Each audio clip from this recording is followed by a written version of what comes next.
Saya tuh dulu setelah resign dari pekerjaan, bisa dibilang ya luntang lantung gitu. Mau kemana nih gitu kan? Arahnya mau kemana nih? Sampai bingung gitu. Mau dagang apa ya? Apa yang mau harus dijual gitu. Saat itu modal ada memang. Assalamualaikum warahmatullahi wabarakatuh. Perkenalkan, nama saya Riki. Saya berasal dari kota Tangerang. Dan kebetulan saya pemilik atau owner dari Warkop Pemandangan yang berlokasi di Cimone, Kota Tangerang. Kalau nama itu ya random aja sebenarnya. Jadi waktu itu sempat nyari-nyari nama apa yang bagus gitu kan. Jadi Nala itu artinya jantung hati. Karena jantung itu kan faktor utama dalam kehidupan dan hati juga demikian kan. Akhirnya dari situ ya kita pakai nama itu. Omah itu bukan omah-omah. Kalau yang di depan tadi digambar omah-omah itu salah yang gambar. Omah itu rumah sebenarnya. Ini rumah jantung hati, rumah yang selalu datang dengan aware, dengan kenyamanan. Terus mereka datang ke sini juga dengan suasana yang baik, dilayani, dan ada tuh kalau ada yang kurang-kurang juga bisa sama-sama saling improve. Dan Warkop ini berdiri belum lama, baru meranjak jalan 2 tahun, tepatnya di tanggal 29 Juni 2024. Sebelumnya saya pernah jadi seorang karyawan di salah satu retail yang besar, hampir 8 tahun kurang lebih berdedikasi, dan alhamdulillah banyak pengetahuan dan banyak ilmu juga yang saya dapat.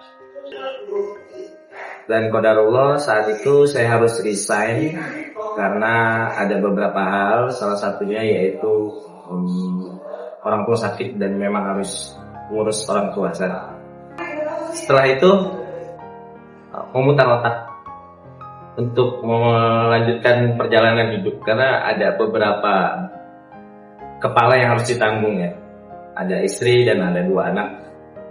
Berangkat dari sana karena memang basicnya dulu suka dan senang usaha atau memulai hal-hal baru yang belum pernah dicoba. Jadi sebelum adanya Warkop ini saya sempat punya basic yang ada di kuliner dan alhamdulillah tutup. Dan sekarang dan sampai saat ini bisa survive di Warkop Pemandangan.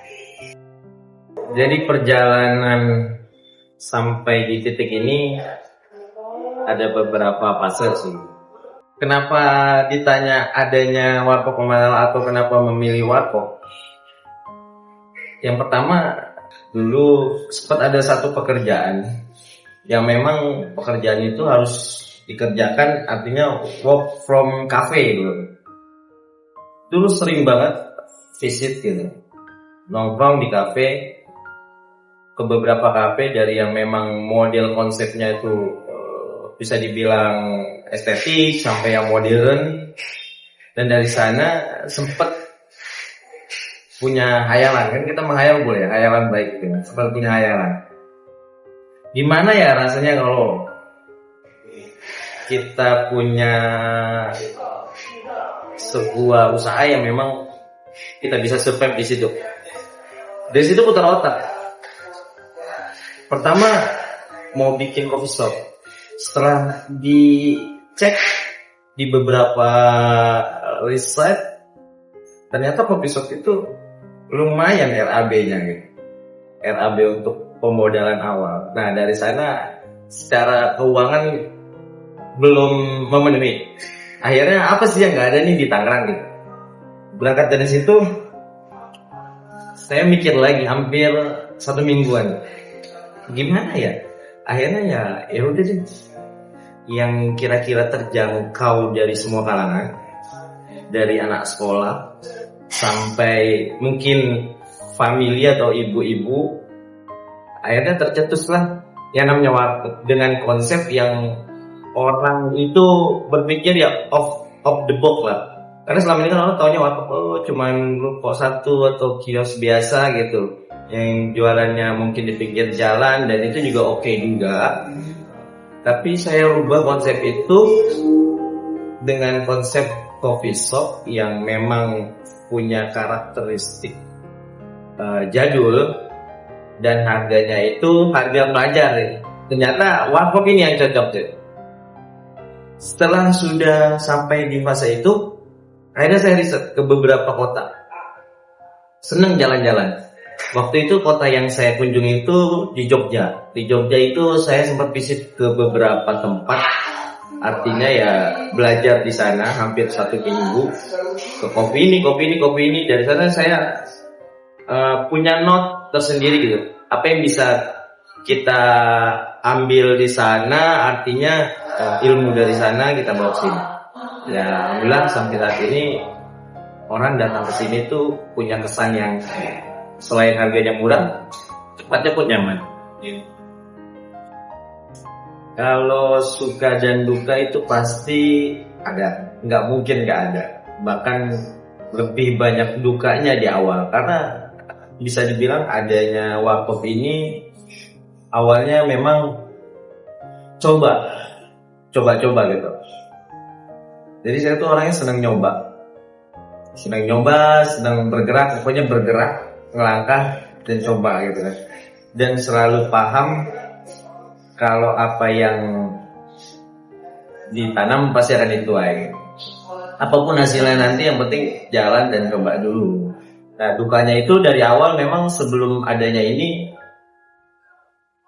jujur ini bangunan terbengkalai dulunya, hampir 5 tahun. Akhirnya setelah saya dapat bangunan ini, kita improve dengan semaksimal mungkin, dan sampai saat ini ya bisa sampai di fase ini ya banyak bersyukur alhamdulillah, dan mudah-mudahan bisa terus survive dan bisa terus berdiri Warkop Pemanala, dan gak hanya di Kota Tangerang. Awal mula terbangun ini jumlah SDM-nya itu hanya 3 dan 4 dengan saya, dan saat itu memang tempat ini jadi salah satu tempat yang viral di Kota Tangerang. Dan jujur saat itu bisa dibilang belum siap, karena ya kita nggak bisa mengelakkan orang datang ke sini video apa segala macam, dan nggak bisa larang juga. Dari situ ternyata bilang seiring waktu berjalan, sebelum ini buka kehabisan modal, pengeluaran banyak, gimana caranya pemasukan itu harus tahu. Akhirnya kita paksakan buka ya, makanya itu SDM-nya baru 3 bulan kita evaluasi, 6 bulan evaluasi. Nah termasuk menu juga awalnya hanya beberapa, dan sekarang alhamdulillah sudah lebih dari 200 lebih menu yang terdata di Warkop Pemanala. Terus kemudian dan jumlah SDM sekarang tuh hampir 15 kalau sama karyawan yang kirim barang. Kalau untuk 2 konsep itu sebenarnya sudah ada di pikiran saya, tinggal actionnya aja. Kita bakal tambah cabang juga, karena target di 2026 ini insya Allah 5 toko ya, artinya 5 toko, dengan pengennya saya sih dengan konsep yang sama, artinya dengan bangunan yang sama, dari depan bangunan yang demikian, dalam demikian gitu kan. Karena untuk mengenal branding ke beberapa customer gitu, oh Pemanala ini secara desain dan layout bangunannya seperti ini. Adapun kalau untuk ke arah waralaba atau kemitraan masih dalam tahap penggodokan bahasanya. Kalau dari segi haki ya kita alhamdulillah sudah ada, tinggal untuk kalau udah siap dan runningnya aja, untuk bergeraknya aja. Dan nggak menutup kemungkinan kita ke arah sana. Karena Indonesia gitu, karakteristik orang Indonesia kan ya satu ya murah, enak, banyak. Udah itu doang konsep usaha kuliner mah itu dia, udah murah, enak, banyak, apalagi ada di Neples, tempatnya enak. Dulu ini bukan jam 4 karena mikirnya kayaknya nggak masuk nih warteg buka dari siang, apa sih yang dijual gitu kan. Orang lebih milih warteg gitu kan. Ternyata coba-coba waktu itu trial errornya, udah coba deh 2 minggu buka kan, gosip ternyata ngundang anak sekolah itu. Anak sekolah datang walaupun dia beli cuman kayak es teh manis sama roti bakar seri, ya nggak masalah dia. Akhirnya kan dari situ kan rezekinya itu bukan rezeki dari uang, rezeki dari cerita dia datang. Dia datang berlima nih, cuma pesen es teh manis atau roti bakar. Dia mabar ya kan, main Mobile Legends. Dari situ dari 5 orang ini kan punya teman yang berbeda gitu. Akhirnya yang ini besok ngajak orang lain. Terus ternyata rezekinya bukan dari situ, dari sana kan. Karena nggak semua yang diliput dengan media besar itu achievement ya, maksudnya blog itu nggak juga. Bahkan ada yang orang nggak niat buat video ini naik ya, naik. Namanya Bang Habibie, itu pun customer yang namanya. Dulu nggak ada tuh, ya udah pokoknya di sini nih. Lo aneh udah deh, Habibie aja deh, aneh ngefans sama Habibie udah, ente gambar Habibie deh, terserah kata-katanya dari mana. Mungkin orang yang gambar yang nggak tahu Habibie-nya begini. Akhirnya kata-katanya. Nah yang ini nih di foto booth itu ada gambar ini almarhum Gus Dur. Waktu pas mau bikin foto booth itu banyak beberapa vendor dan saya mau dong foto booth gini. Cuman kan kita kan lebih pengen ada keterikatan kayak udah kenal lama nih sama teman-teman gitu. Dia punya usaha ini nih foto studio yang bisa dikatakan lagi agak turun kan. Ya calling dong. Masih ada nggak foto studionya? Ada, punya berapa alat? Ada satu lagi nggak bawa aja. Emang kenapa udah kesini? Dari situ tuh aneh kasih tahu tuh. Ini bikin kayak gini aja gini lagi hack. Oh ya udah. Cuman MOU-nya ya tenan ya. Itu sih akhirnya dia bangun ini. Karena kalau kita nggak ngikutin orang-orang atau inovasi bakal terjadi. Ternyata ada juga yang orang datang ke sini nggak makan tapi foto doang. Foto doang. Ada. Iya. Bahkan waktu pas mulai adanya itu banyak banget DM masuk di IG yang nggak tanya menu, nggak tanya apa, tanya foto booth. Foto boothnya berapa harganya, bayarnya pakai apa bisanya. Akhirnya kita jawab juga dong, karena kan tenan kan bagian dari tanggung jawab ini kan, PJ juga kan. Ya udah. Kalau parkir pengelolaan itu karena dari awal itu pengennya itu kita atau aneh datang ke sini kan sistem guyup ya kan. Walaupun aneh orang Tangerang, kita datang ke sini kan bukan wilayah kita. Kalau nggak mau kan kita sebagai tamu, gimana caranya ngerangkul semua.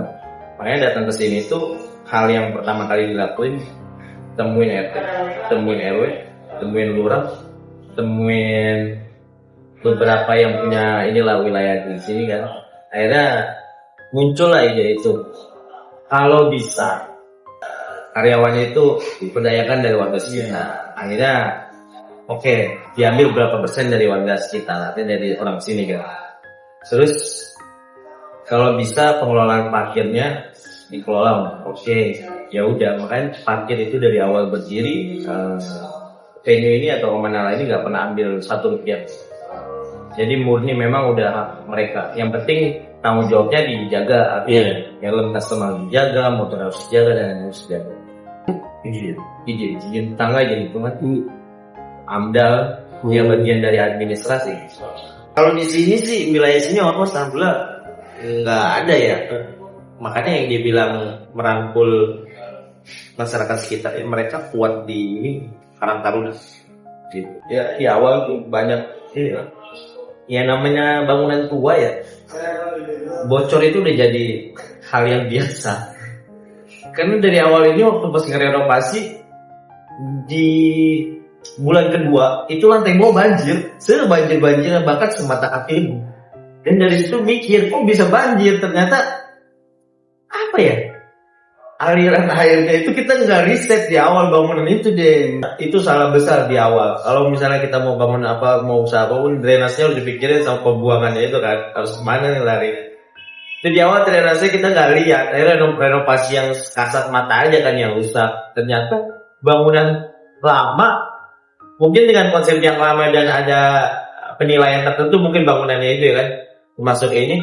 Dia itu punya drainase dari atas turun ke bawah lewat tiang, ditanam lewat tiang di dalam, dan tiangnya itu tiga-tiganya turun ke bawah. Dan di bawah itu ada tambungan kayak bak kontrol gitu kan. Bak kontrolnya itu ternyata lebih rendah daripada jalan. akhirnya begitu hujan, air dari luar, air dari dalam turun kan. Yang dari dalam nggak keluar karena bangunannya itu dia yang keluar lebih tinggi. Di situ hampir 1 bulan kurang lah. Udah hampir 7 tukang nggak sanggup untuk gimana caranya gimana. Dan setelah berpikir konsultasi segala macam, akhirnya semuanya dirubah. Artinya pembuangannya dari lantai 3 turun ke bawah itu kita putus. Jadi buangnya di lantai 2. Dari situ ya sekarang yang nggak ada tuh ya namanya banjir. Kalau dulu kalau hujan tuh selalu deg-degan. Deg-degannya kenapa banjir itu bukan air biasa gitu, air selokan yang naik. Jadi ada aroma yang nggak bagus tuh. Sorry, genteng. Tapi nggak Itu saung. nggak merubah struktur bangunan kan? Enggak. Kalau ini nggak merubah struktur bangunan, cuma improve tipis-tipis aja.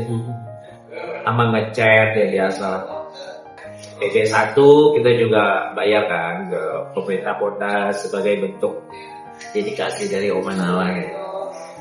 Orang dapur itu benar-benar Ultraman lah. Itu kalau udah jam 7 malam sampai udah teriakan di dapur tuh pasti. Ya mereka ya biasa lah. Cara untuk menghibur dirinya kan kayak gitu kan. Misal ada nota baru kayak gitu atau bill baru ini bisa goreng, udah terang aja. Mereka ya happy kayak gitu ya udahlah. Tapi awalnya mereka tuh nggak pada bisa masak. Awalnya Nggak ada yang bisa masak. jadi ini SOP. Termasuk barista itu kayak gramasi atau kopi atau apa kita atur. Itu basic banget sih, cuman memang untuk menemukan angka komposisi ini kalau itu sulit. Waktu awal buka itu hampir ratusan cup untuk nemuin rasa itu gitu kan. Berapa kopinya berapa gram, creamernya berapa gram, arennya berapa gram, dan harus diseduh suhu berapa kalau panas kayak gitu. Sampai sedetail itu gitu. Ya, itu yang mungkin sulit sih. Iya, itu sih cara identifikasi di awal itu siapa itu, karena kita nggak bisa menyamakan satu tempat sama tempat lain kan.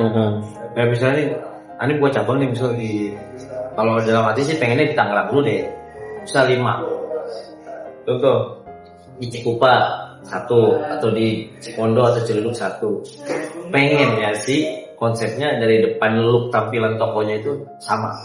Artinya biar bisa nge-branding di otak customer tuh ya kalau Oma Nala begini nih bangunannya gitu kan. Nggak ada yang beda. Jadi kayak model apa lah segala macam. Untuk pengenalan di customernya. Cuma kalau memang dapetnya posisinya outdoor, Anda harus tetap maksain bangunan depannya itu harus kayak gitu. Harus bata, konsep jendela, gorden harus kayak gitu. Minimal depannya. Dalamnya mah ya terserah. Sebenarnya aneh sih semenjak adanya warung deh ya, bergaul dengan pengusaha-pengusaha yang bisa dibilang lebih besar dari ini banyak. Soft Durian Temela itu salah satunya kan rekan juga, bahkan sekarang udah deket lah. Jadi apa-apa ya sama-sama sharing dan konsultasi. Terus yang di Kunciran juga sama. Pokoknya ada beberapa pengusaha lah yang kita nggak ada grup, cuman kalau misalnya mau sharing ya selalu nanya gitu dari segi medsos atau apa, menu atau apapun ya selalu improve di sana sama nama improve. Dari situ juga banyak relasi, terus mengamati juga apa yang ada di medsos ya kan. Ya orang nih bangun usaha nih, ini arahnya mau kemana kan? Karena di branding itu kan seng kendok ya kan, telur, bener kan? Jadi telur itu oke lah bagus, cuma kan di dalamnya itu kan ada beberapa menu. Jadi mungkin dia branding telur, mungkin ngambilnya nggak, margin besarnya nggak ngambil dari telur, sebaiknya begitu. Ngambil margin besar itu dari menu-menu yang lainnya. Itu udah inilah strategi lah. Terus juga kemudian ada beberapa mereka yang narik beberapa influencer.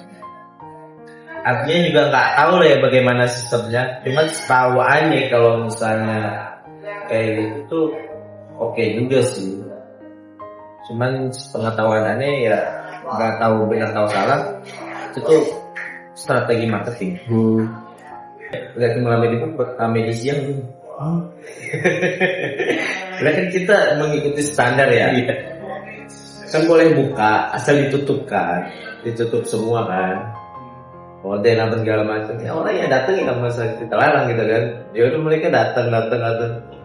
Cuman kita bukannya di jam 2 atau jam 3 gitu. Atau puasa sampai sahur tadi waktu tutup. Hampir penuh kalau itu. Yang nggak punya pikiran, oh, kayaknya walau nggak ada tempat, bukan lokasi untuk bukber orang deh gitu kan. Ternyata ada, makanya ada beberapa menu khusus Ramadan kita adain.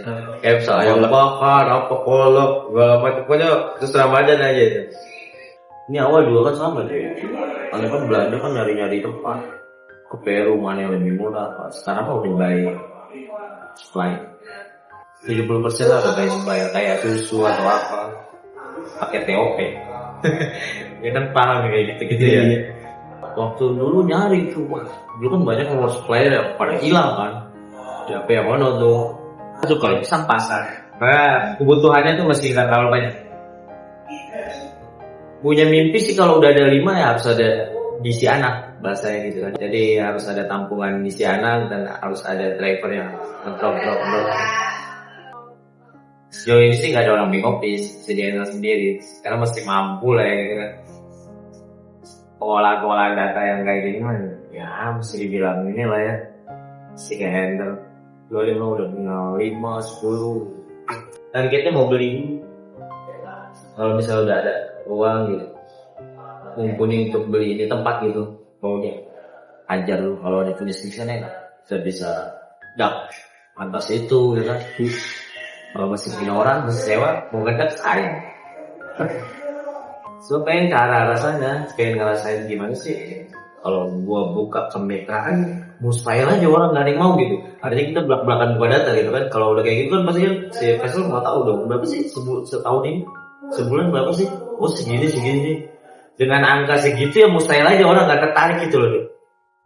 Secara kasat mata kan apa sih dijual gitu. Oh ternyata sasetan lah apa. Ternyata dari sasetan itu marginnya itu bisa 100%. Makanya ya itu sistem 60-40 tuh harus udah benar-benar standar SOP banget. Jadi 60 itu udah harus margin dalam sehari, 40 itu harus operasional. Misal dalam sehari 8 juta setnya gitu ya. Ya bisa dibilang 4 juta sekian itu udah margin gitu. Sisanya udah perputaran belanja. Kalau di sini muter otaknya ya itu gathering, THR sama bonus. Kita ngambil dari mana? Di sini nggak ada service charge. Mungkin di kafe lain ada. Nah, bos-bos atau pemilik kafe itu mereka ngambil itu biasanya buat nutupin THR. Nah, makanya tuh ada berapa persen disisihin, margin berapa persen tuh. Ya, itu memang udah disiapin deh. Ini baru buka 6 bulan itu udah gathering anak-anak. Makanya karyawan itu gak mau terlalu killer ya kan. Karena sistemnya itu ya sistem kalau lagi santai ya keluarga atau apa gitu kan ngerangkul. Cuman tetap ada harus profesional dalam kerja gitu kan. Mereka itu rata-rata seneng di sini gitu. Karena nggak cuma dari duit, jadi artinya nyaman, nggak terlalu ribet. Mungkin di tempat lain tekanannya lebih tinggi gitu ya. Kayak stok aja di sini nggak pernah buffer, nggak mau buffer. Kalau aneh dari awal pahamnya itu strateginya itu non buffer. Setiap bulan nih kayak ngeliatnya apa nih yang laku gitu kan. Nomor 1 menu-menu apa yang laku. Tapi emang dari awal hampir semua non buffer deh. Karena pahamnya strateginya tuh ngambil itu aneh, nggak mau buffer stok. Jadi sistemnya ya sistem PO, nganterin PO kayak dari toko ke DC. Gitu. Misal di sini nih barang datang gini cerita sama kasir. Dan standarnya itu harus ada. Misalnya di gudang itu kayak Good Day Cappuccino. Dalam sebulan itu stoknya itu harus 2 dus. SOP-nya nih, nanti setiap pulang kan dikaji. Ternyata 2 dus itu laku 2 minggu udah habis gitu. Wah berarti ini nih besok harus dinaikin. Jadi nggak terlalu buffer stok banget. Lab musik nggak ada di sini. Kita tuh lab musik bisa dibilang jarang banget nggak ada deh. Ternyata harus dievaluasi juga nih. orang datang ke sini itu bukan untuk menikmati musik saja, Nggak untuk worth it. menikmati ketenangan, kesendirian, bengong, santai. Ternyata itu marketnya. Dulu pernah ada musik 2 minggu sekali, banyak komplainan di DM. Saya ngobrol gak kedengeran, ngapain jadi live musik? Ya. Beda pasar. Makanya kalau misalnya ada musik di bawah tuh mau kedengeran dan orang ngobrol tuh gak asik. Ya udah, dingin aja. Atas pun nggak pakai musik, bawah aja bang. Jadi karakteristik kebiasaan customer tuh harus benar-benar tahu nih orang datang ke sini ngapain sih gitu. Iya. Beda sama Tapi- konsep apa yang bisa dibilang kayak Aizen. Kayak kan entertain dia, yang di Onjol itu entertain. Itu orang datang ke situ emang mau menikmati musik gitu. Kalau di sini teman pasar, kayak misalnya nih malam minggu nih, ini habis, stoknya nggak ada, bilang habis gitu. Jadi di menu udah close, nggak mau maksain harus belanja apa gak macam. Ya udah, karena emang rezeki menu hari itu ya udah habis gitu. Cuman dari rezeki menu itu harus habis ya kita harus evaluasi. Oh ternyata ini bulan ini laku, berarti besok dinaikin lagi itu. Karena kalau bisa bikin open recruitment itu ratusan orang nggak asli. Kalau bikin file tuh udah ratusan orang yang di situ. Kalau bisa bikin open recruitment, mereka datang wah ribet. Satu polisi pasti datang, mengundang keramaian dan kemacetan itu udah pasti. Makanya ya udah di filter aja beberapa. Di sini tuh tantangannya gawe kayak gini nih, aset-aset, bangku bisa patah, dan hampir 80% barang-barang di sini bekas deh, bekas asli. Itu bangku-bangku ini tuh, ada dapat beli di Tuck City waktu itu. Jadi ada orang mungkin gold ticker ya, bangku-bangku yang itu harga murah udah pakai tanemin musopo ya kan, under 3 juta mah itu tuh. Ini juga sama, beli di Gading Serpong. Jadi XX kayak kafe itu genset sih, jadi enggak ada. Alhamdulillah sih jarang mati lampu. Dulu pernah mati lampu, kabel doang gara-gara ini truk putus. Apa standar banget itu. Kayak sofa nih dari awal udah bolong begitu beli, ya udahlah biarin aja. Dan orang gak ada yang komplain, sofanya bolong apa gitu. Iya. Oke. Apapun usahanya tetap dijalanin. Bagaimana prosesnya tetap dinikmatin, karena itu bagian dari sebuah perjalanan dan proses. Buat teman-teman yang sudah mulai usaha, baik skalanya itu UMKM, harus tetap survive. Usahakan secara perincian pembukuannya itu rapi, karena dari sana kita bisa nilai apakah usaha kita itu profit atau loss, marginnya berapa. Nah itu juga harus benar-benar ditekankan. Dan buat teman-teman juga yang pengusaha-pengusaha seperti kafe atau yang sama dengan Warkop Pemanala, jujur di Warkop Pemanala ini kita ada beberapa juga yang pengusaha-pengusaha lain seperti Warkop, mereka sharing datang ke sini dan saya juga memberikan beberapa improve. Artinya ya kita nih sesama pengusaha bukan untuk bersaing, artinya yang sama-sama Warkop atau usaha lain ya seminimal mungkin atau seminimal mungkin ya jangan sampai punya pikiran negatif kalau orang lain tuh bersaing kita gitu.